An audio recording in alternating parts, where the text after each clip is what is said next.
काठमाडौँ महानगरपालिकाले चैत्र 15 गते मनाइने पहाचरे जात्रा सञ्चालन मार्गमा राजनीतिक कार्यक्रमहरू गरी अवरोध नगर्न राजनीतिक दलहरूलाई विशेष आग्रह गरेको छ।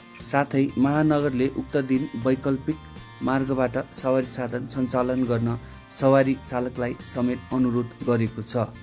यो जात्रा नेवार समुदायको महत्त्वपूर्ण सांस्कृतिक पर्व हो, जसमा खत यात्रा र विभिन्न परम्परागत प्रदर्शनहरू हुन्छन्।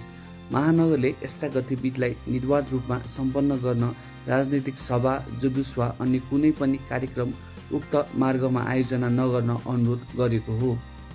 महानगरको यो आग्रहले सांस्कृतिक परम्पराको सम्मान र जात्रा मार्गमा आवागमन सहज बनाउने उद्देश्य राखेको छ।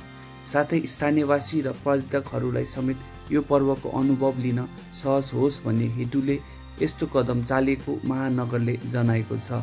राजनीतिक दलहरूले यो आग्रहलाई सकारात्मक रूपमा लिई सहयोग गर्ने अपेक्षा गरिएको छ।